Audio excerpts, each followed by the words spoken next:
Welcome to a Real News Town Hall. I'm Mark Steiner, your host for this evening, and also host of the Mark Steiner Show on WEAA-FM. Today we're going to discuss police brutality and asking this important question: should the Baltimore community control the police, and what does that mean? With me to discuss this are our esteemed panel all around us and experts in our audience. We have folks from all over the city, from all walks of life, community activists, police officers, elected officials here to join us to wrestle with this deeply, deeply important question that faces our communities. And I want to welcome you all.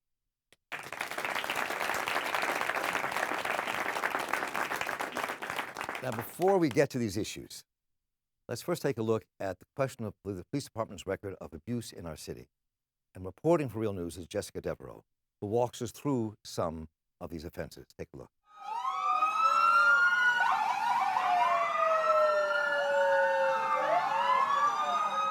The city of Baltimore is no stranger to police brutality. Here in this video captured back in June, you can see a Baltimore police officer punching resident Colin Truss in the face after an exchange of words between the two men. This is just one incident out of a series of cases of police brutality. Where are you from? In this video, a minor skateboarder at the Inner Harbor was wrestled to the ground by a police officer. Sit down! Sit down, I'm not a dude! Over the past 3 years, the city of Baltimore doled out more than $5.7 million in compensation to victims of police brutality and abuse. Out of the more than 100 cases settled, a recent Baltimore Sun investigation found that many of those having run-ins with police were not your stereotypical troublemakers. They weren't men or women on the corner selling drugs. They weren't people breaking into houses or having a gunfight. 87-year-old lady calls police because her grandson was shot. A pregnant accountant calls because she witnessed a beating. So you really got to wonder, are those cases not being reported if something happens to those folks? Public reports of such events are practically non-existent. A clause in the city's settlement agreements bars injured individuals from making public statements about their cases. Some currently fighting the city have dared to speak out, like the family of Tyrone West, an unarmed 44-year-old Baltimore resident who died while in police custody last year. Police say he died of health issues exacerbated by dehydration and very high heat, while West's family maintains that he was beaten to death by officers. The city prosecutor says that no police officer will be charged in relation to the incident. On that day, he was going to give a friend a ride, and it should not result to him being brutally kicked, stomped, tased, maced by 10 police officers. And as far as his past, he did his time. Let's stay focused on July the 18th, when he was driving, and for no reason, he was brutally murdered with witnesses, eyewitness accounts, who saw and could attest to him being brutally murdered.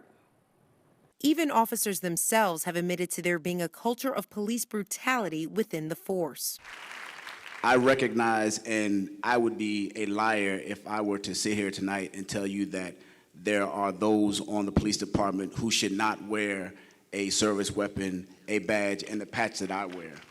I stand here tonight and I tell you that I wear my uniform with pride. I'm from Baltimore. My family is still here in Baltimore.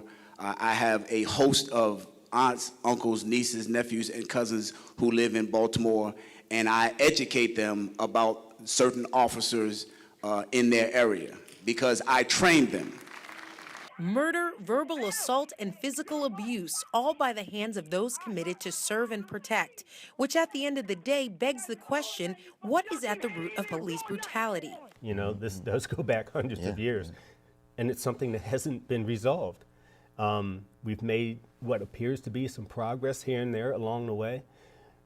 And even when you look at some of our police departments, we have many police departments in this country that have a high number of black police officers in it. Baltimore is one of them. Okay, we even have black leadership, but we still have those problems. We still have those problems. You know, so it also deals with the policies that we put in place under which these police officers operate. And when I say policies, I'm not just talking about the internal policies and workings of the police department and the culture. I'm talking about the laws that we have them enforce, such as our drug laws. It continues the problem, okay? It continues to prevent police and community from coming together. People will say, I don't see color. Well, look in a prison if you are feeling colorblind.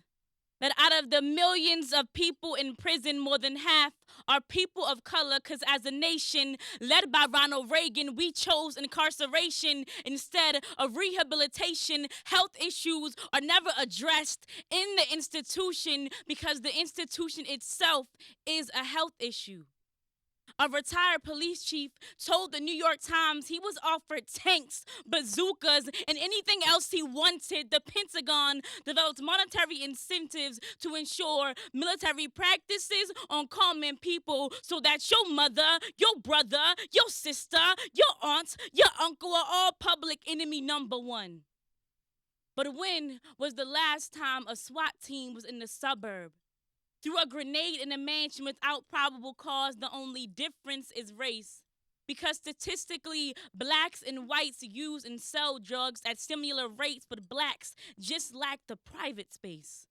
So the outdoor market is more accessible to arrest. Police target us because it is easy. Because we are already on the corner and criminalizing what we call the hood is the aftermath of a battlefield, but I dare you to put a blue light in a white man's house. Bloomberg, his neighborhood. Stop and frisk his sons and daughters. Make them spread eagle until you want to get your eagle every year. Billions of dollars sustains the prison industrial complex. They will spend more money imprisoning us than feeding us. It is not about the prison time. It's about the prison label. Because felon is an alternative word for slave. And what has changed since the collapse of Jim Crow has less to do with the basic structure of our society and more to do with the language we use to justify it. So I refuse consent. You can bring your dog and even your firing squad. I am tired of an American dream being shattered with shackles I will not identify. How many of our leaders must die before we decide that not next year, 5 years, 10 years, or a century from now, but now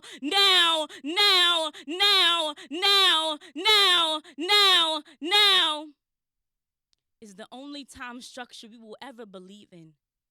So we are all just prisoners, incarcerated in the belief that we have time to make change happen, but I will never sit and hope for change. I spend every day fighting for it because as long as the system of white supremacy thrives, slavery will never die.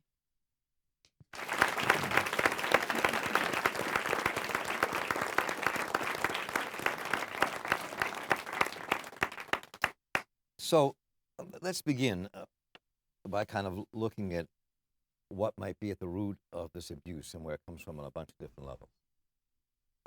And whether it's inherent in just policing something deeper, what's in our society. But I want to turn to Neil Franklin first. Neil Franklin is sitting here in the front row. We introduce him for a moment. Neil Franklin was a police officer for over 30 years in the Maryland State Police, where he was an officer, then came to Baltimore, where he ran the training center in Baltimore City for the police for 4 years. And now is the executive director of LEAP, Law Enforcement Against Prohibition. And Neil has seen it from many ends and led one of the most famous drug raids ever to take place on the block in the history of Baltimore when he was a commander in the Maryland State Police. So with that introduction, just to get a sense of who you are and why you're saying what you're saying, let's talk about the roots of that. When you talk about training, when you talk about what's inside the police department, what you've seen, how do you perceive where this abuse comes from inside the police and why? I would really like to talk about the history of policing in general Start in this wherever you country, like, but Neil. I don't know if you have that much time. Because the police in this country have been used to deal with certain populations of people, period. Go all the way back to slavery. The police have been an instrument to suppress the black community, to oppress the black community. And I don't think policing has ever escaped from that. And I know hopefully there'll be some others here to talk about some more about that history. But as we come forward, system after system after system is put in place. And the most recent system that has been put in place is the drug war, is the prohibition of drugs. It's a health issue. It's an educational issue that we are trying to solve through criminal justice. It's not about health. When Richard Nixon started the war on drugs, it wasn't really about health. It was about the black community and having a system, a process, something in place to deal with the blacks while not appearing to be, really what it is. Now, the police have been hoodwinked too. Don't get me wrong, there are police officers that should not wear the badge, just like the officer said on the video. Absolutely. But we have been handcuffed because we have to enforce these policies. We don't dare enforce these policies in Roland Park, okay, because of the political capital, because of the finance resources that they have, because of the attorneys and so on and so forth. The black community, you can do anything you want. And unfortunately, policing today is about numbers. That's for sure. It's about numbers. Yep. And where can you get those numbers with the least resistance, the least amount of pushback? Within the black community. One of the things I want to make sure that we do here tonight is not talk about just individual pieces that we want to attack, but this has to be resolved holistically. So the systems that are put in place, as I just mentioned, yes, the police officers that should not be wearing the badge, yes, civilian review boards that have power and subpoena power, and we should be, the community should be policing the police per se. Let me jump in for a moment. Kenneth Butler, I'm glad you're here as well, president of Vanguard Justice Society, right? Yes. And active in the FOP as well. Yes. Fraternal Order Police. I guess one of the questions that people have, and I just want to start here, and I'd like to see what people say in response to all of this, is that people in Baltimore City and many cities around the country feel abused. They feel disrespected when pulled over by the police and stopped. I'm going to call on somebody to give a story here in a moment that just happened to him a few weeks ago that I know about when he was driving his car. And why is that? Where does that come from? Is it the training? Is it a question of the power that police have in our community and how they have to use it? That distrust of anybody, even if you are black, who is black, that's being stopped? I think it's a lack of training, and I would also like to say, in reference to what the chief said, was when I was a kid, policing was about, it wasn't about numbers. It was about you knew officer friendly, and it was about the cops could knock on your door because and be invited. And be invited, yes. Absolutely, absolutely. Yes. And today, with it being a numbers game, you have a lot of officers, they just have to get numbers. What do you mean they have to get numbers? What does that mean? They have to get a certain amount of arrests. They have to get a certain amount of car stops. They have to get a certain amount of tickets. But when I was a kid, it was not like that. So before we, let me just jump over here because I'm going to Kim Trueheart and I'm going to go to Eddie Conway. Kim, I'm going to you now because before I go to Eddie, both of you are lifelong Baltimore residents. You grew up in this town, both of you. So, and I hear what you're saying, and I think there is that sense that that time existed. But when you were young and I was young, there was a story of the Vini brothers in Baltimore City in 1964. And in 1942, there was the Broadus case, and many cases in between. There was no drug war taking place. This was in the black community. When the Vini brothers committed the crime they committed, police went in every door in the black community in Baltimore on the west side, kicked down doors, threw people down, beat people up, arrested people. It became the hallmark of that moment. So what I'm saying is from what the two of you just said, that's why I'm trying to probe here. Is it something deeper than a drug war? Is it something deeper than something that's just happening in this era? Probably something deeper. And, the political climate is such that we have to be oppressed in order for somebody to be wealthier in this nation than we are. And so the oppressor has instituted policies, laws, regulations that will ensure that we remain oppressed. And the police are the arm, the tool that they use for that oppression. And so as long as the police are authorized by the political system to oppress us, then we do feel like we're victimized. And our children get victimized, our young people get victimized, just trying to engage in everyday life around this city. And unfortunately, it's a numbers game. It's about money. That's absolutely what it's about, money. In 10 words or less, what do you mean money? Well, the rich need to get richer, you know. But we went to, you know, a hearing Monday where BG&E is asking for another rate increase, you know. And how do you do that? You know? Eddie, let you jump in on this as well. Eddie has already mic'd it. Eddie? Yeah, well, see, it's been my experience when I was growing up in East Baltimore in the black community. Almost every weekend, Friday nights, Saturday nights, Sunday nights, there would be incidents between the residents and the police. So I think it's more than just a lack of training. It's a them against us kind of situation that once you have an incident in the community, then it has to be suppressed. And they come in and they suppress it with force. And I'm talking 45 years ago, by not having real representation in the city council and in other places, there was no flack, there was nobody to answer to, unlike Roland Park or Pimlico or other areas in which there would be an outcry and a response. Our outcries were never met with any satisfaction in terms of relief.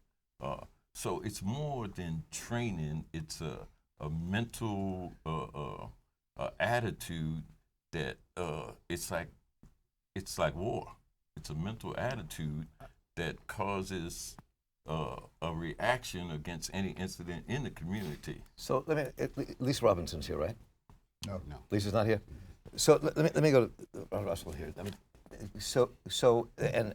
And just pick up on what Eddie Conway just said. And the question about whether police feel like they're in a war constantly, is that the footing police are on?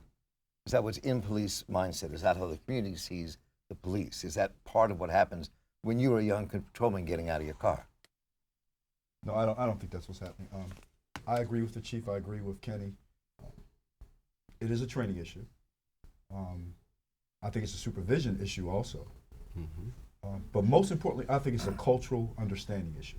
Yes. Or lack thereof. Or lack thereof.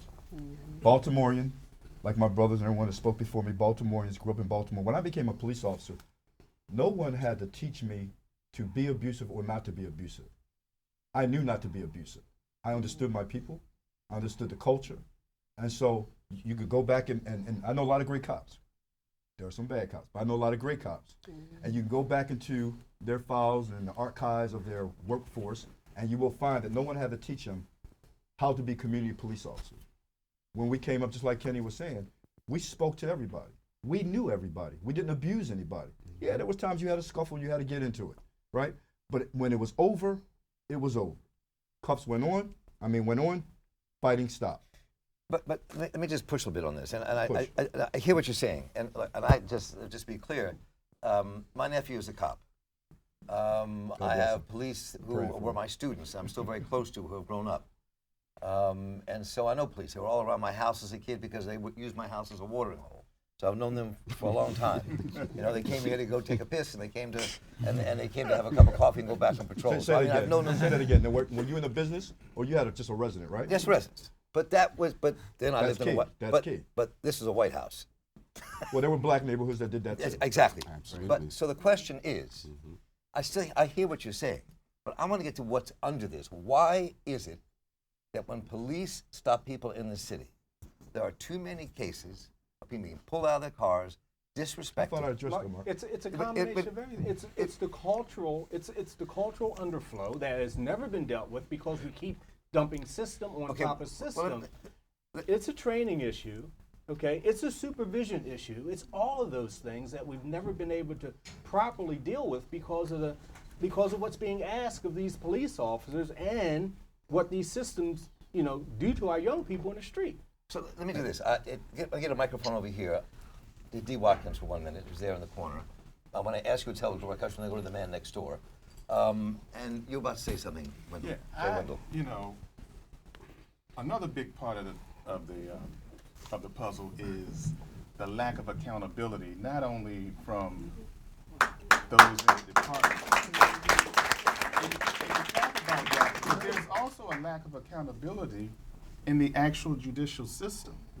I've had cases, I remember Dwight Pettit had represented a gentleman where a judge actually apologized for having to sentence this man. It was a white gentleman.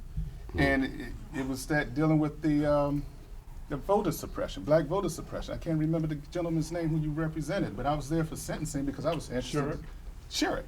I was interested to see what type of sentence he was going to get. The judge said, "I'm sorry I have to do this to you."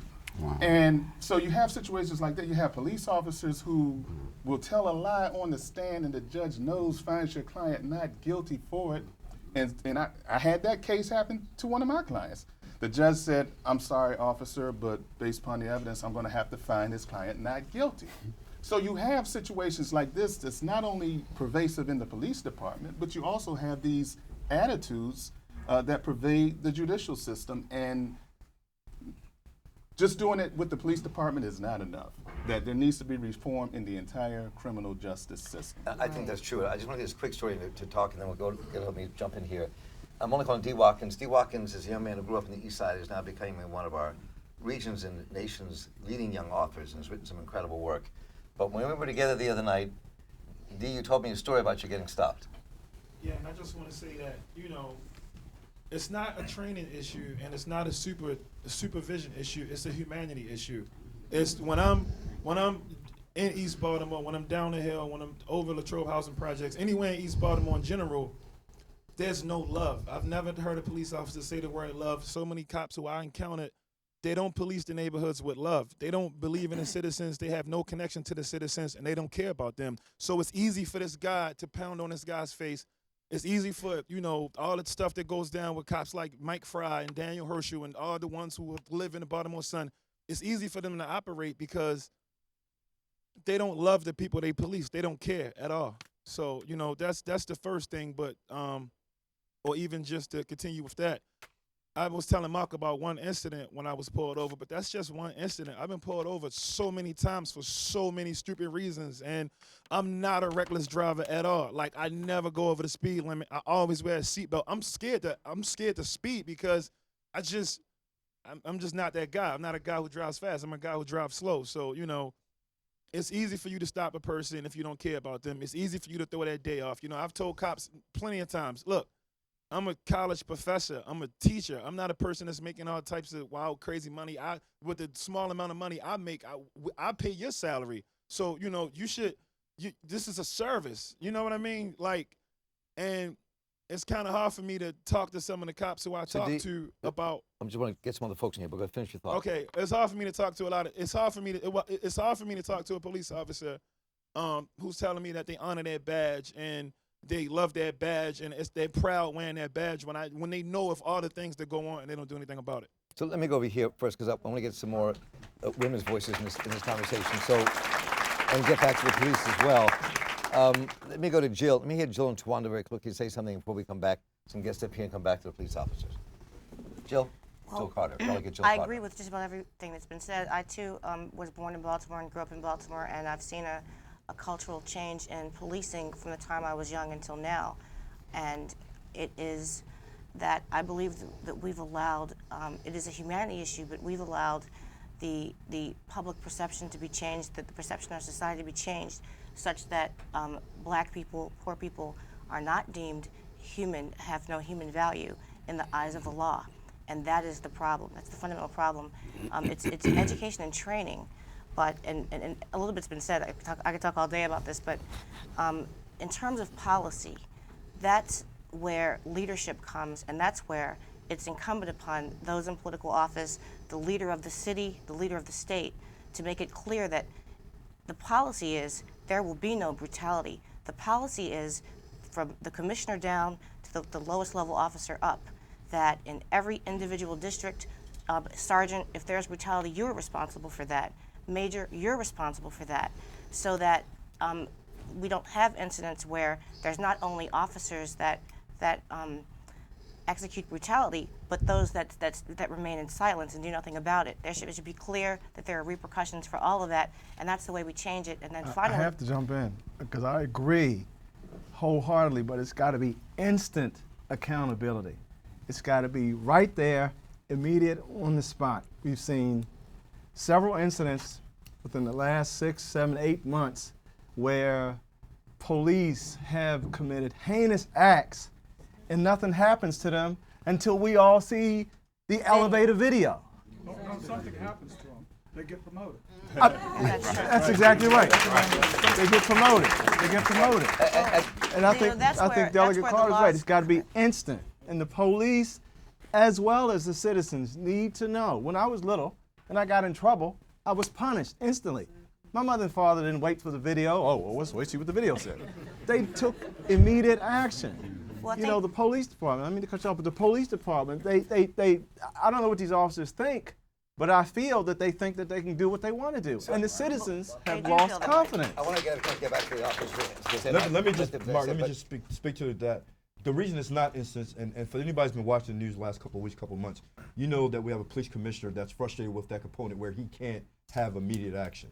And the thing that's in place that, listen, none of us are at fault here for putting this in place. I think it goes back, and you attorneys are here, you know way better than I do. 1971 or something, the law enforcement officers, Bill of Rights, that handcuff, so you can't have that instant. I would it's disagree. not that you don't want it. I would disagree. Let me just say this. You know, when we talk about accountability, it is the laws. It's the law enforcement officer Bill of Rights, but it's also, when you talk about immediate action, it's knowing that whoever's on patrol there, whoever's in supervision, as someone said, that person will take immediate action, that it won't be tolerated. So it's both. It's the laws, but it's also what happens in the policies in the department and the supervision. And so I think you have to have both, and that's where we come in. Let me just ask a quick question here about the question of nothing can be done in terms of what we look at just immediately. There's nothing in the law that I see that says that the state's attorney can't take immediate action if he or she sees it taking place. She doesn't have to wait for a grand jury. He doesn't have to wait for a grand jury. They don't have to wait for all the. They can do the same thing they do to any other citizen who breaks the law. So and the police commissioner can do things internally by suspending somebody with pay, taking their gun away, putting them on leave until something happens, and that doesn't seem to happen ever in our world. I mean, you can do something. Police Bill of Rights is there for. We'll get to that in a moment, but I mean. Well, I would disagree because me being a lieutenant, and I'll say the situation where you just showed with the officer was punching the man. Yes. Right. Yes. Now, if I'm the lieutenant on that scene and I see this, first of all, we're not trained like that. Okay. Now, with that, me being a lieutenant, I have the authority to suspend that officer right there. Now, some of that authority has been taken away from us. For what reason, we do not know. Taken away from the lieutenant level, you're saying? Taken away from the sergeants and the lieutenants. And I have argued this with the commissioner. You know, he has his reasons, and I said, well, sir, I think you're handcuffing the supervisors to a certain extent, because there were some supervisors who went overboard with suspensions. And so the commissioner had to say, hey, look, some of the suspensions need to slow down. But a situation like that, I mean, and I'm just speaking for me, then I would have suspended that officer on the spot, because we're not trained like that. And let me say, speaking to the mic, and then come over here. Mental health therapist, You've both been waiting. Activist and a victim of police brutality. Just speaking to that incident, how about suspending the other 10 officers that let it happen, that did not report it? Why not? One second. And I'm speaking to accountability. It's not a race issue. It's not a problem of poor, and it's an accountability issue and transparency issue all around the board. I'm not a Baltimorean. I'm from Newark, New Jersey, but I lived in Baltimore for the last 20 years, and I was assaulted in Baltimore by Baltimore City Police, and I say that because I've been stopped and frisked since I've been 10 years old, going through the same type of situations and beaten the same type of situations. But what I'm speaking to at this point is the accountability piece. If we are not holding ourselves accountable, the civilians too, because this happens to the youth that I work with all the time. They can't afford an attorney. They can't afford a Dwight Pettit or a Jay when to go out and represent them. So Yes. I want to go to these two men here, but this young man's been waiting for a minute. Let me go to him, and then I want to come and address a specific issue with both Ray and Eddie, but go ahead, and then go to Seema. My name is Brother Barry, and I'm the founder of the Fraternal Order of Ex-Offenders. I appreciate the dialogue. Could you speak up to the whole audience? But after the dialogue, there must be reflection, then action. That's right. Let me deal with it is a racist issue. You understand what I'm saying? Police departments, I'm a residential criminologist. When they come into the black community, their behavior is gain for the organization, which is paramilitary, and the officer. When they do the same thing in white folks' community, it causes the police department and the officer strain. There's no parity in disparities. All you got to do is look at the faces of that 111 people who was compensated, and it's not beyond police brutality, it's police corruption, it's police crime. We keep minimizing. Let me say what they ain't telling you about the Fraternal Order of Ex-Offenders and the Bill of Rights of Police. It was a memorandum of understanding that was signed by the Baltimore City government and the police. They need to take culpability for the things that they are doing. All you got to do, and I appreciate, and I'm going to say this, it is racist, it's a paramilitary mentality, and it ain't got nothing to do with whether it's a white officer or black officer. I grew up under Officer Murdoch. He was a mentor and charity of our community. He invests in us, not with rhetoric, the badge, the gun, you understand me, in a uniform. He built relationships. It wasn't no hostage. We were held as hostages. Yeah. So let me, one question here.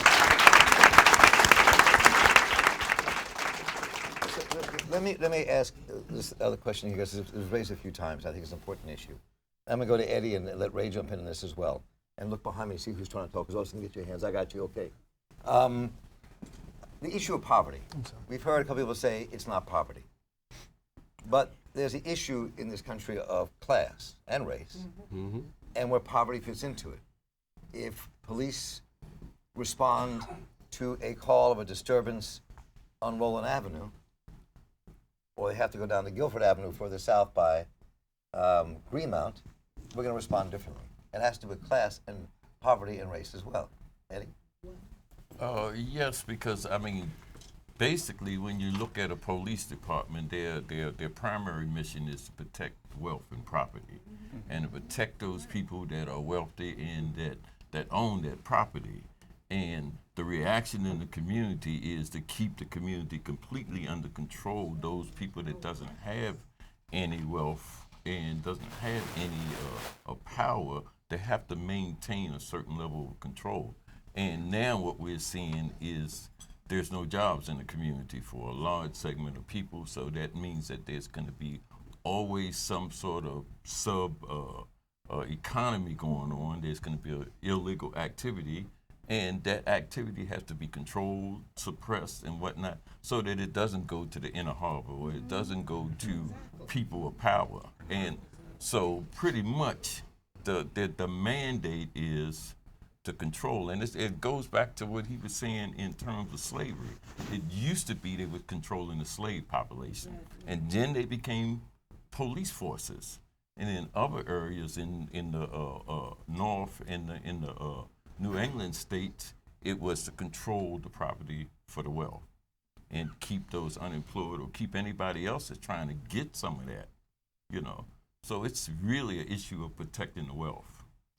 Let me tell Ray Winbush, before we have to kind of take a very quick break and come right back and continue. Ray? You know, we would be really delusional if we were to think that the problem of police brutality is limited to Baltimore. I hope that doesn't come as a surprise to anybody. It's all over the country. In fact, it's all over the world. And it's always people who don't have color hurting people who do have color. That's a consistent pattern throughout the nation. With regard to training, I mean, I hear what you're saying, brother, but that's not it. The officers that choked Eric Garner to death in Long Island this past summer had over 30 years of training. It's not training, it's racial. And it's something that the denial of racism is one of the biggest problems in policing in this country. And see, white people don't make good minorities, and the reason why, and because they don't make good minorities, they feel that they have to do something, as Eddie said, and so many other people said, about how do you control the bodies of African people. That is something since enslavement, and it still persists in our society today. Thank you. I just want to make one comment. You need to dehumanize the people you want to exploit. Oh, absolutely. So it's, as you say, it's a heck of a lot easier to dehumanize people of color. America had a great competitive advantage at its founding, slavery. It was a competitive advantage on the global economy. Now there's a great competitive advantage, which is black and people of color, cheap labor. And how do you have that labor stay cheap? Have high unemployment. I mean, this racism is totally intertwined to the need for, go back to what Kim said, you make a lot of money out of this. And I have a certain kind of sympathy for individual policemen because they are working in an institution whose role primarily is to protect people who own stuff from people who don't. So just because I'm going to help you get that, given that we're not going to solve that whole thing right away, but given that people are suffering immediately from the consequences of this living in brutal conditions, and then having a police force that has to be brutal to control that. So there's also, what can we do to mitigate it now as we keep working on the bigger picture as well? So we have to take a very quick break here. This is the first part of our program. We want to thank everybody for being part of this program. When we come back here, we can continue. The question is, what do we do about it? Where do we go from here? What changes things? What begins to make a new relationship between the community and the police, and how do we get there?